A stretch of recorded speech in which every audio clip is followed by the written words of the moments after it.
찬양 내 주의 보혈은 찬양 드리겠습니다.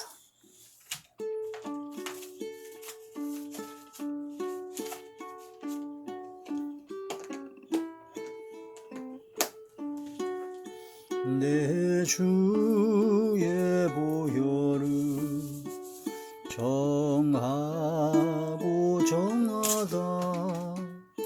내 죄를 정케 하신 주 나로라 하신다.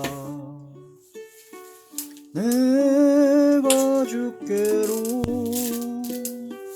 지금 가오니 십자가의 보혈로 날 씻어 주소서.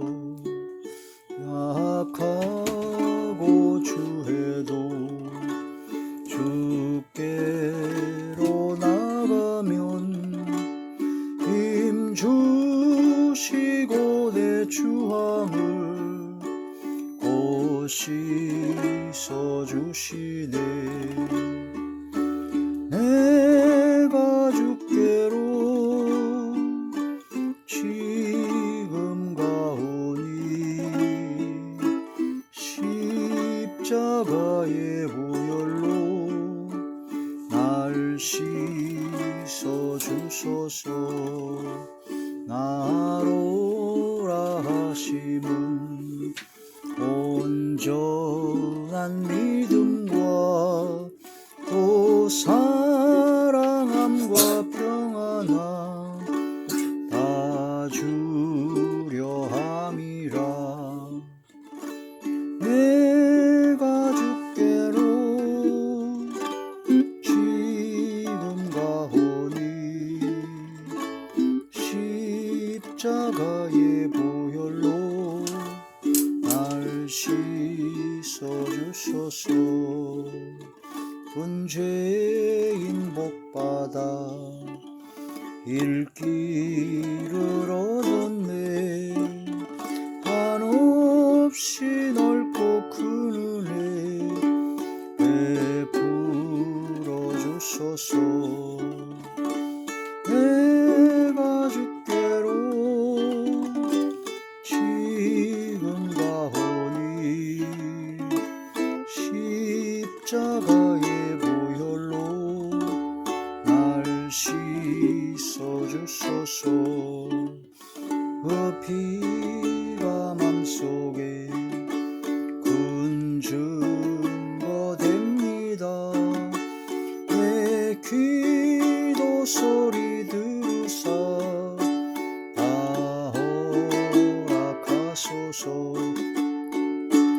내가 주께로 지금 가오니 십자가의 보혈로 날 씻어 주소서.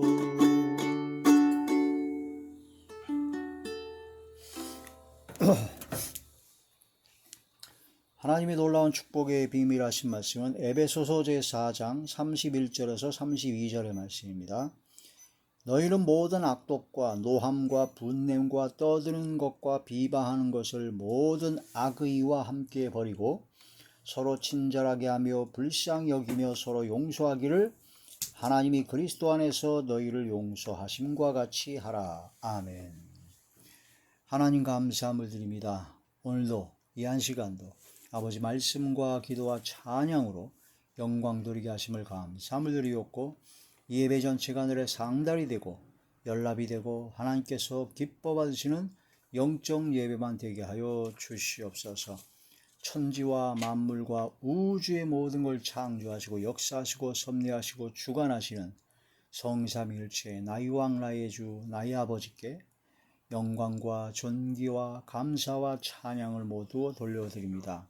주여 받아주시고 한이 없는 한량 없는 주님의 은혜와 사랑으로 함께하여 주옵소서.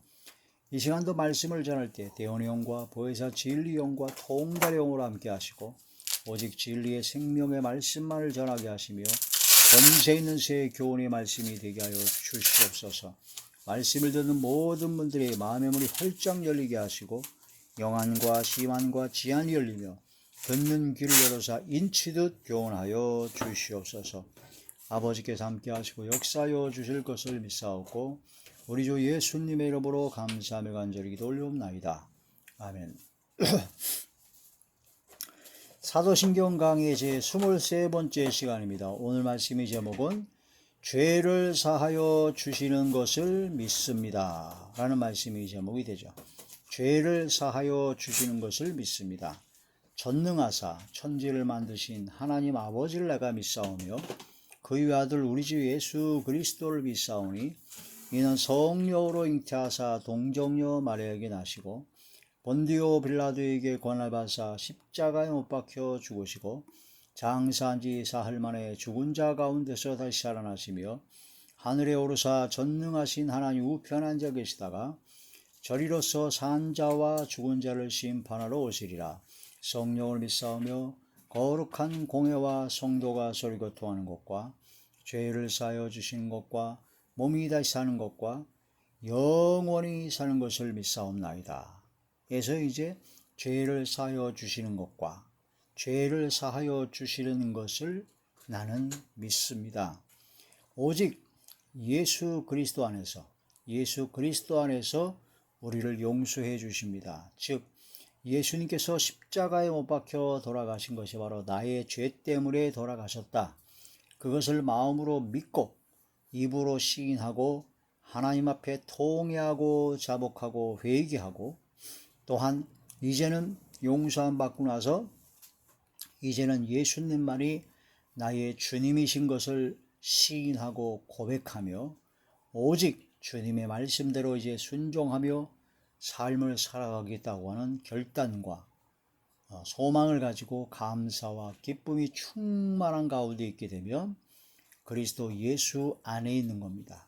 그렇게 그리스도 예수 안에 있을 때 그리스도 예수 안에서 하나님께서 우리의 모든 죄를 용서하여 주십니다. 하나님께서 용서해 주시는 것이 바로 그리스도 예수 안에서 용서해 주신다는 거죠. 그래서 오직 행위로 용서받는 것이 아니고 우리가 어떤 의로운 행위를 했다든가 의로운 공로를 쌓다든가 그런 것으로 의로워지고 구원받는 것이 아닌 오직 한 길 예수님을 나의 구주로 믿어야 됩니다. 3일 만에 부활하신 것을 믿어야 됩니다. 예수님께서 나의 주님 되심을 믿어야 됩니다. 왜? 예수님의 보혈의 피로 나를 값을 치르시고 나를 모든 죄에서 속량하셨기 때문입니다. 바로 나의 죄, 내가 죄인임을 깨닫고 나의 죄가 그 죄값으로 말미암아 영원한 형벌을 받을 수밖에 없는 나는 죄인임을 철저히 깨달은 사람만이 예수 그리스도의 보혈의 은총을 소망하게 되고 간구하게 되고 믿게 되는 것이죠.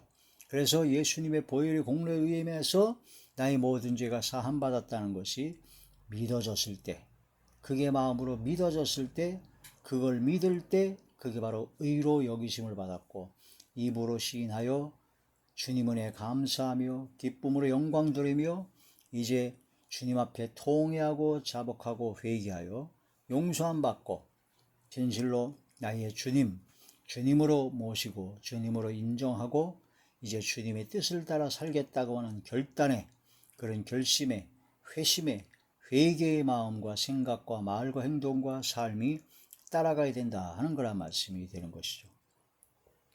그래서 죄를 사하여 주시는 것을 믿습니다 라는 그런 시인한 고백은 첫째, 자기 자신이 죄인임을 깨닫고 죄인임을 고백하는 것입니다. 죄인임을 고백하지도 않은데 내가 죄에서 용서받았다고 믿는다는 게 말이 안 되죠. 그래서 내가 죄인임을 믿습니다 라는 신앙 고백이 첫 번째 있어야 된다는 거죠. 너희가 죄가 없다 하면 하나님을 거짓말하는 자로 만든다고 했습니다.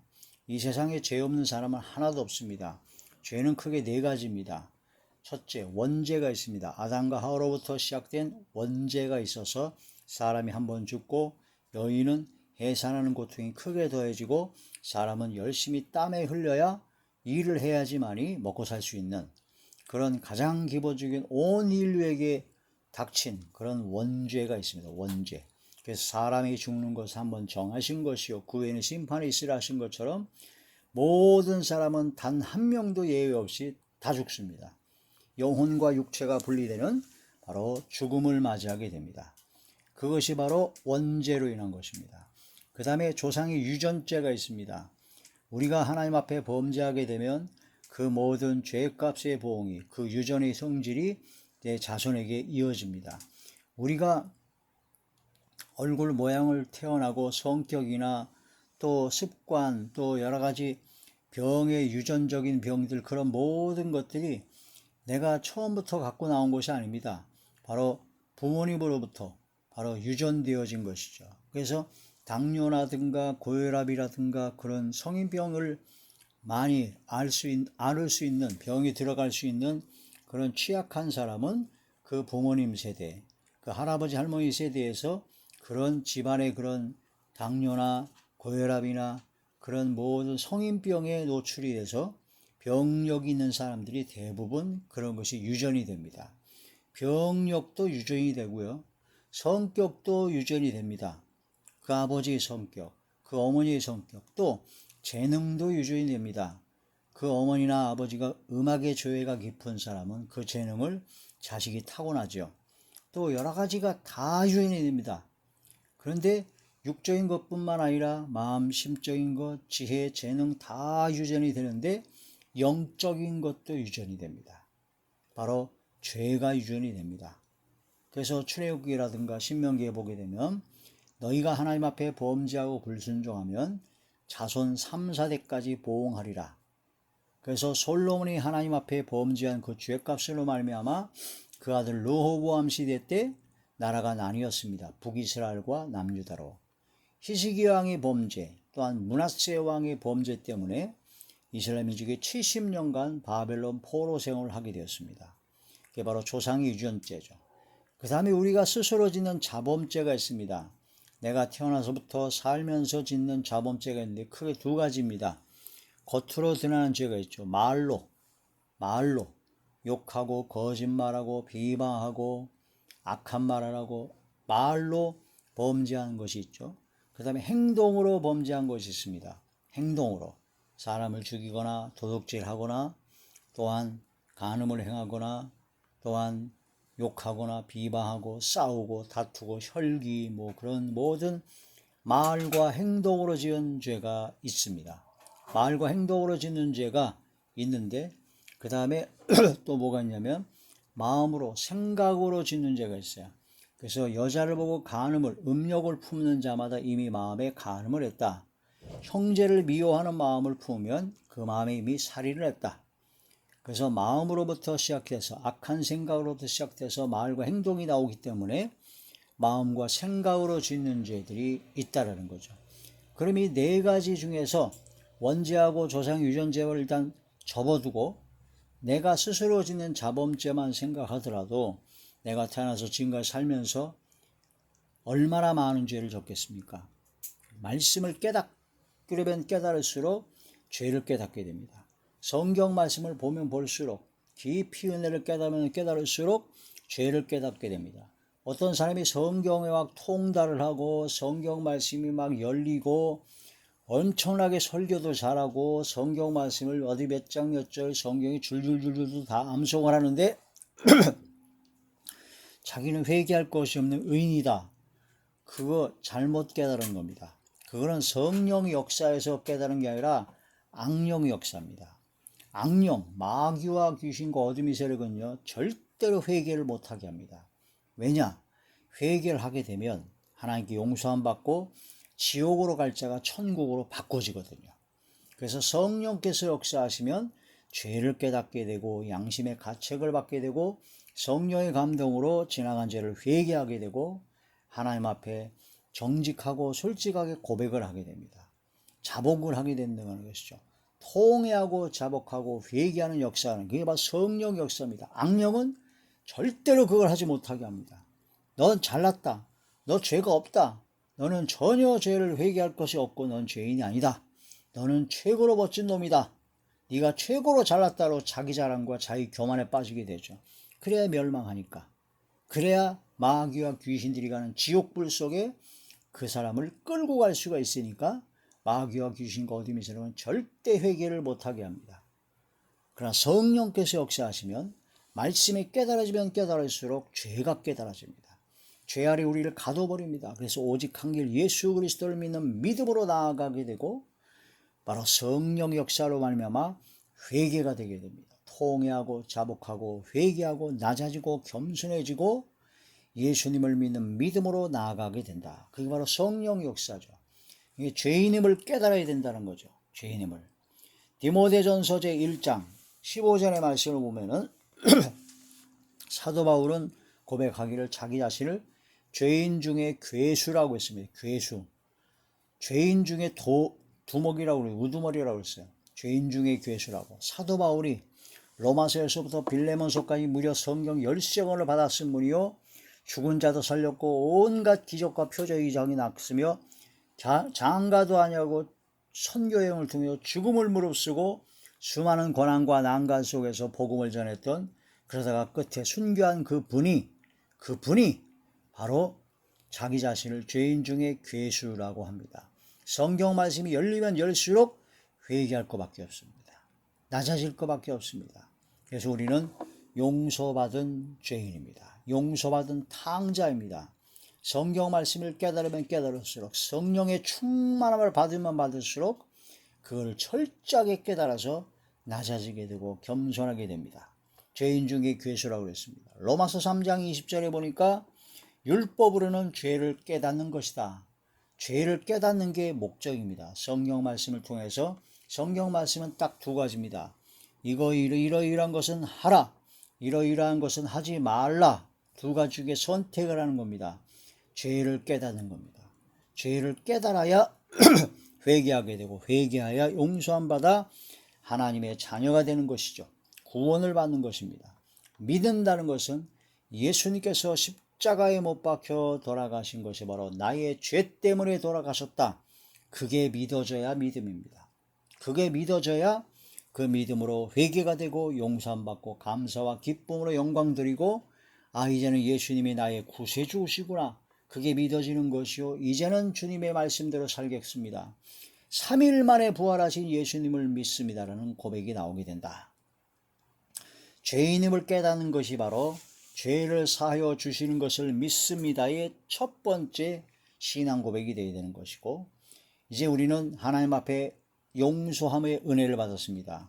그 용서함의 은혜를 받는 것은요, 나의 공로, 내가 뭐 의로운 행위라든가 내가 무슨 공적을 쌓아서 단 1도 없습니다. 단 0.00001도 단 하나도 없는 것이 바로 저는 아무 공로 없습니다. 그래서 하나님께 용서함을 받는 은혜는 거저받은 것입니다. 죄 없이, 바로 값 없이, 값을 치르지 않고 거저받은 은혜입니다. 그런데 그 값을 치르지 않은 것이 아닙니다. 내가 치르지 않았을 뿐이지 그 모든 죄값의 그 모든 것을 예수님께서 십자가에 못 박혀 돌아가심으로써 다 치르셨다는 겁니다. 그래서 용서받은 은혜, 거저받은 은혜는 나는 아무것도 한 것이 없이 거저받았으나 예수님은 다 치르셨다. 진짜 비싼 한 영혼, 생명을 살리려고 예수님은 자신을 주신 것이기 때문에 엄청난 값을 치르시고 나를 구원하신 겁니다. 거저받았으니까 사람들이 막 값싸게 생각하는데 그 큰일 날 소리입니다. 예수님께서 값을 다 치르셨다니까요. 내가 못했을 뿐이지 예수님께서 대신 값을 치르셨습니다. 값없이 거저 용서받은 은혜를 우리는 깨닫고 감사하고 진짜 영광 돌리고 주님으로 주님의 뜻을 따라 삶을 살아야 되죠. 로마서 3장 22절의 말씀 보니까 하나님의 은혜로 값없이 의롭다함을 얻었다라고 말씀하셨습니다. 값없이, 값을 예수님께서 치르셨습니다. 엄청난 값을 치르셨죠. 예수님 자신을 십자가에 내어주신 그 값을 치르신 겁니다. 그러니까 우리가 구원받은 것은요, 엄청난 대가를 치르고 받은 거기 때문에 상상도 할 수 없는 은혜를 감사해야 됩니다. 내가 한 것이 아니라 예수님께서. 자, 에베소서 제1장 6절에서 7절의 말씀 보니까 거저 주시는 은혜를 찬송해야 된다라는 말씀이 나옵니다. 거저 주시는 은혜입니다. 나는 아무것도 한 것이 없습니다. 거저 주신 겁니다. 예수님께서 다 해주셨습니다. 그리고 예수님을 나의 구주로 모시고 이제 예수님의 뜻에 따라 살아가야 되죠. 그 갈라디아 2장에 있는 것처럼 내가 이제 그리스도와 함께 십자가에 못 박혀 나는 죽었다. 장사되었다. 이제는 내가 육체 가운데 사는 것은 예수 그리스도를 믿는 믿음 안에서만 사는 것이다. 왜냐? 예수님께서 나의 모든 죄값을 대신 치르셨기 때문에 그게 믿어지니까 믿음으로 산다는 겁니다. 믿습니다. 믿어져서 난 구원을 받았습니다. 그러면서 그 은혜와 은총에 감사하지 않고 회개도 안 하고 주님의 뜻에 따라 살고자 삶을 결단하지 않는다는 것은 가짜입니다. 믿어진다는 거 전혀 믿을 수가 없습니다. 그건 믿어지는 게 아닙니다. 입으로만 믿는다는 것이요, 머리로만 믿는다는 것입니다. 그러면 절대로 구원받은 믿음이 아닙니다. 값없이 거저 용서받은 그 은혜를 나는 믿습니다. 죄를 사하여 주시는 것, 죄를 사하여 주시는 것을 믿습니다라는 신앙 고백은 첫 번째, 내가 죄인임을 깨닫고 죄인임을 고백하고 죄인인 것을 저는 믿습니다. 나를 구원하신 예수님께서 모든 값을 치르시고 나는 거저 받았습니다. 값없이 받았습니다. 그 용서받은 은혜가 너무나 큽니다. 라고 신앙 고백을 하는 것이죠. 믿음의 고백을 하는 것이죠. 그러면 이제 세 번째로 어떻게 되느냐? 그 용서받은 그 은혜에 감사하여 모든 죄악을 끊어내야 됩니다. 모든 죄악을 끊어내는 능력을 받아야 됩니다. 그 모든 죄악을 끊어내는 것 중에서 가장 큰 능력이 뭐냐면 용서해주는 능력입니다. 이제 성화되어져야 되죠. 믿음으로 구원받았다면, 구원받아 하나님의 자녀가 되었다면 하나님의 말씀과 기도로 나의 삶을 정리하면서 내가 모든 죄에서 멀어져야 됩니다. 이젠 죄의 종이 되었던 지난날의 삶을 청산하고 이제 예수 그리스도께서 나의 주님이심을 믿고 주님이신 예수님의 뜻에 따라 나의 삶을 정리하면서 점점 성화되어져 가야 되죠. 그게 구원받은 하나님의 자녀로서의 증거입니다. 구원받은 하나님의 자녀가 됐는데 옛날에 죄의 종으로서 죄를 따라하고 마귀를 따라하고 귀신을 따라갔던 그런 습관, 말과 행동 그런 것을 그대로 다 따라하면서 나는 구원받았다고 한다면 그게 좀 말이 좀 안 되죠. 그게 믿어졌다는 사람이 그렇게 할 수가 없습니다. 마음으로 믿어지면, 진짜 믿어지면 예수님께서 십자가에 못 박혀 돌아가신 것이 바로 나의 죄 때문에 돌아가셨다는 게 마음으로 믿어지면 어떻게 하든 이제 주님이 뜻대로 살고자 하는 그런 마음이, 자원하는 마음이 생깁니다. 그게 바로 믿음으로 구원받은 증거입니다. 그런데 믿음으로 구원받은 하나님의 자녀가 되었다고 해서 기뻐서 날뛰는데 똑같이 죄의 종이요, 마귀의 종이요, 귀신이 시키는 대로 귀신이 가르침만 따라간다? 그 사람의 믿음이 진짜 믿음일까? 글쎄요, 가짜 믿음일 것입니다. 그래서 우리가 행함으로 구원받는 것이 아니라 바로 오직 믿음으로 구원받는데, 믿음으로 구원받은 하나님의 자녀는 바로 삶이 변화받아야 된다. 삶에서 열매를 맺어야 된다라는 거죠. 우리가 돌감람나무였는데 참감람나무에 접붙임을 당했습니다. 그러면 이제 우리는 참감람나무의 진액을 받은 거로 이제 참감람나무의 열매를 맺어야 되는 거죠. 그런데 돌감람나무의 열매를 그대로 계속 맺는다? 그러면 참감람나무의 진액을 받은 의미가 없잖아요. 우리가 사망에서 생명으로 옮겨서 믿음으로 구원받은 하나님의 자녀가 되어서 말씀과 성령의 진액을 지금 충만히 받고 있는데 내 삶의 열매는 세상 옛날과 똑같다? 귀신과 마귀의 영향을 받았던 때와 똑같다? 그건 잘못된 겁니다.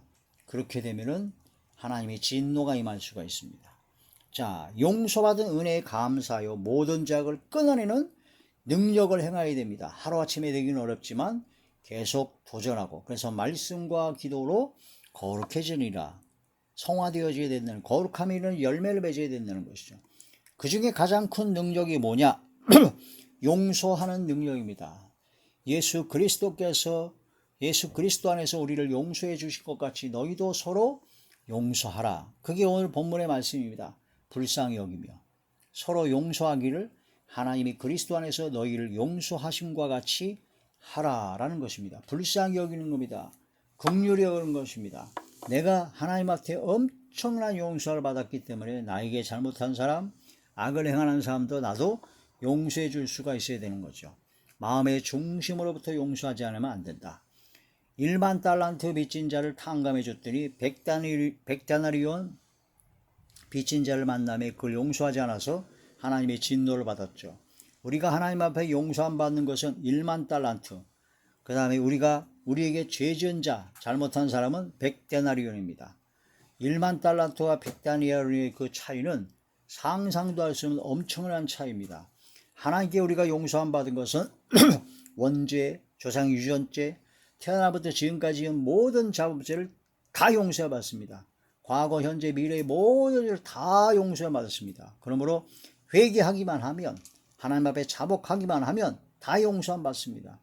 예수 그리스도의 피값을 통해서 그 용서받은 게 엄청납니다. 상상도 할 수 없는 엄청난 용서받았습니다. 그럼 우리에게 잘못한 사람, 그것을 생각하면은 얼마 되지 않습니다. 진짜 조금만 잘못한 건데 우리는 그걸 용서하지 못합니다. 분노를 표출하고 혈기를 부리고 그 사람을 절대 용서하지 못하고 미워하는 마음으로 악을 행하죠. 그것은 하나님께 용서받은 자의 모습이 아닙니다. 하나님께 용서받았다는 것을 믿는 자의 모습이 아니다. 나는 죄를 사하여 주시는 것을 믿습니다라는 건 죄인임을 깨닫는다는 것을 믿는 것이요, 용서받았다는 것을 믿는 것이요, 이제는 바로 나도 역시 용서한다는 믿음의 고백, 선포, 믿음의 선포이다 하는 그런 말씀이 되죠. 자, 가늠한 여인을 예수님한테 데리고 왔습니다. 현장에서 가늠한 여인을. 그래서 구약의 모세 율법에는 돌로 쳐 죽이라고 하는데 어떻게 했으면 좋겠습니까? 그러니까 예수님께서 땅바닥에 뭔가를 쓰시고 나서 말씀하시기를 너희 중에 죄 없는 자가 이 여인에게 돌로 먼저 치라 하니까 사람들이 양심의 가책을 받고 다 떠나가 버렸습니다. 다 떠나고 나서 예수님께서 묻습니다. 다 어디 갔느냐? 다 없습니다. 정죄하지. 그래서 예수님도 나도 역시 너를 정죄하지 않는다. 그러나 뭘 해야 되느냐? 너는 이제 다시 가서 다시는 죄를 범하지 말라. 동성애자들이 범하는 그런 동성연애, 그런 모든 걸 엄청난 죄악입니다. 그런 모든 죄는 회개시켜야 됩니다. 회개시키고 돌이켜야 됩니다. 그러나 동성애자, 그 사람은 미워하지 말아야 됩니다. 정죄하지 말고 불쌍히 여기고 우리가 기도해 줘야 된다는 거죠. 근데 많은 동성애자들과 그들을 옹호하는 자들은 동성애를 아예 옹호해 버립니다. 동성애자를 인권이라는 걸 포장해서 그런 죄까지도 지적하거나 죄를 회개시키는 것도 차별이다. 그런 것은 잘못된 것이다 라고 그렇게 얘기하니까 그런 심각한 문제가 있는 것이죠. 죄인은 사랑하되 죄는 미워해야 되고 죄는 돌이켜 회개시켜야 됩니다. 그게 바로 성경 말씀의 가르침입니다. 예수님께서 가늠한 여인을 불쌍히 여기시고 정죄하지 않으셨습니다. 그러나 다시 죄를 짓지 말라고 말씀을 하셨습니다. 가늠한 여인을 용서하신 예수님, 죄를 짓지 말라고 말씀하신 예수님, 그걸 깨달아야 된다는 거죠. 골로새서 제3장 13절에 14절에 보니까 주님께서 용서하신 것 같이 너희도 용서하라. 예수님께 용서받은 것처럼 용서하라는 거죠. 누가복음 제17장 3절에 4절에 보니까 바로 회개하거든 용서하라. 어떤 형제가 와서 잘못했습니다, 용서해 주시옵소서 하고 하면 용서해 줍니다. 그 형제가 또 얼마 있다가 또 똑같은 죄를 짓고 와서 또 회개합니다. 또 용서해 주라고 합니다. 그래서 베드로가 물었죠. 한 7번에 해주면 될까요? 같은 죄를 가지고 돌아와서 회개하면. 예수님께서 말씀하시기를 같은 죄를 짓고 또 돌아와서 회개하거든 용서해주고 용서해주는데 7번 곱하기 70번 490번이라도 해줘라. 그 얘기는 끝없이 용서해주라는 얘기입니다. 회개할 때, 회개 안 하는데 나는 용서해 준다. 그러면은 그 사람이 더 교만해집니다. 그러므로 그때는 마음의 중심으로부터만 용서해 주고 그런 말 할 필요는 없죠. 근데 회개하면, 진심으로 회개하면 무조건 용서해 주는 것이 바로 하나님의 사랑이고 우리가 바로 용서함 받은 자의 용서해 주는 능력입니다. 사랑의 원조탄이라고 했던 손양원 목사님을 생각하면 자신의 두 아들을 죽인 그 사람을 용서하고 그 사람을 양자로 만들어서 양자로 드리고 목사 주의 종으로 만들었죠. 사랑의 원자탄입니다. 그게 바로 용서의 능력이다.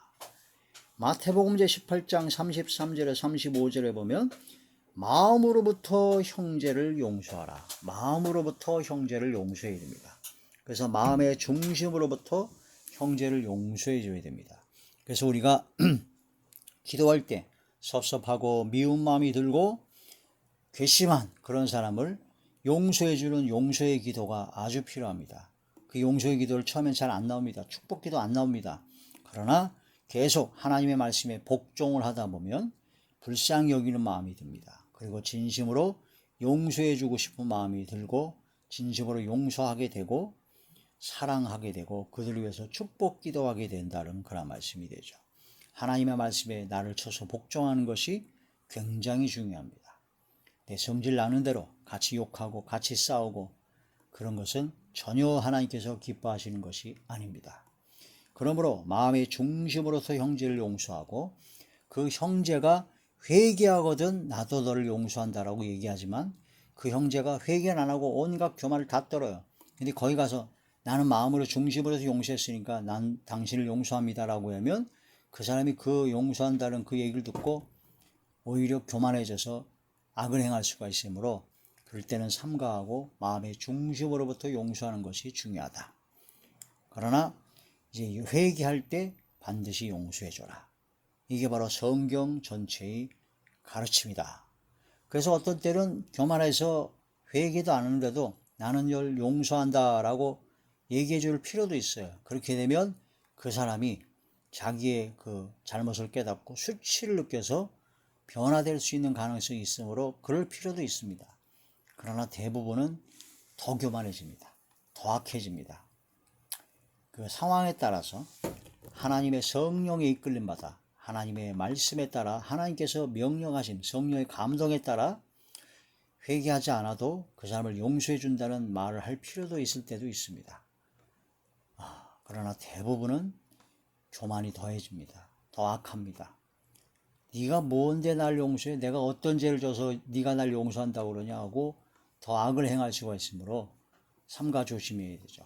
성령의 역사가 아니고는 그런 말 함부로 하면 안 됩니다. 자, 마음의 중심으로부터 용서하는 것은